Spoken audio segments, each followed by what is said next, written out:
Welcome back. So it's been a while since I put out a video, about 2 weeks, and that's how long it took for the replacement engine to arrive. So I ordered it Tuesday, a couple of weeks ago, and arrived this Tuesday.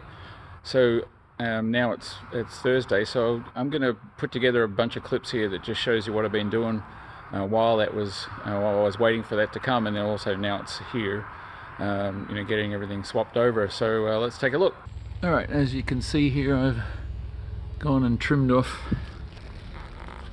this fence here, and honestly I challenge you to tell the difference from how it was before. It actually kind of looks better. I think that's more tapered here now. So I basically just had to take off a bit from here to here that was only an inch tall maybe, and then tape it down to here, so it was less than 10% of the total area. So I think it looks fine, and I don't think it's going to affect anything. And of course the other one is pretty much the same. Just did the same thing to it to match them out, as you can see there. So that's that job done.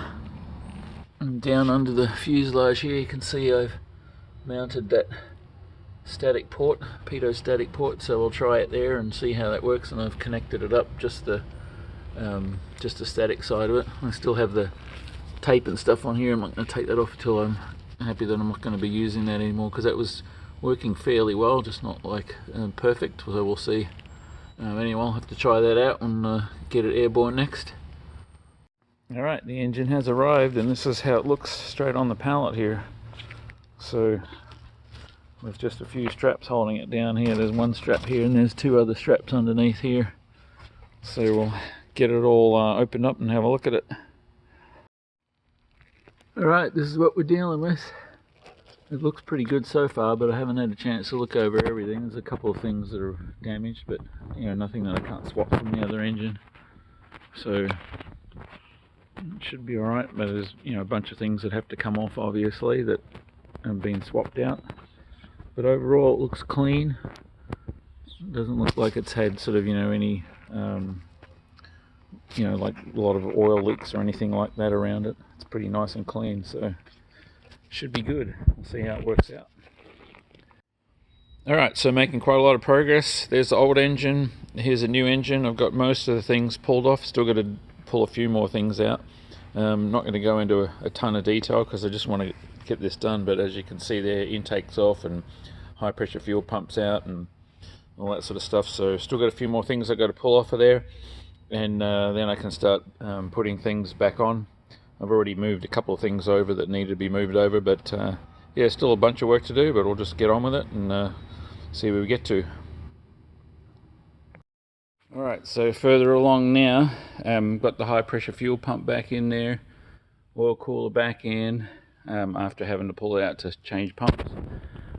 And then I've just gone and taken the sump off, tray, pan, and put the windage tray in there that you can see in there, the aluminum one, to stop the oil splashing up underneath in there. So sump pan's going to go back on here in a second, and then a lot more things to go back on. So basically in the process of just putting things on now, everything has come off that needs to come off. So making pretty good progress, and I haven't had any major problems yet, so that's been good. Alright, making some further progress here. Got the sump switched out now and sump pan done and back on, and you see I've started to get the accessories in. They've got the governor on there and the AC compressor. Alternator is on. Plumbing hose is hooked up for turbos there for the cooling feed, and engine mounts both on, and a bunch of other stuff going on there, so it's coming along.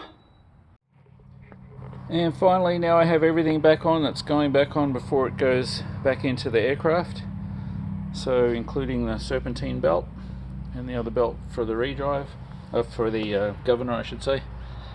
And so as you can see, everything's together that's going on, and then when it goes in, everything else, the turbos will get put on once it's in there, just so it's easier. And also the torsional damper coupling there that goes onto the flywheel there, that'll get put on. And then also the intake, because that you know, there's a few things in there that need to be wired up or hooked up still, and obviously the harness and stuff. So anyway, that's going to be the project for tomorrow. So there's a good chance by Friday afternoon I should have it all reassembled and ready to put fluids in it and stuff, and potentially start it up on Saturday. So that's going to be my update. Thanks again for watching, and tune in again for the next one where I get this thing started up again. Cheers.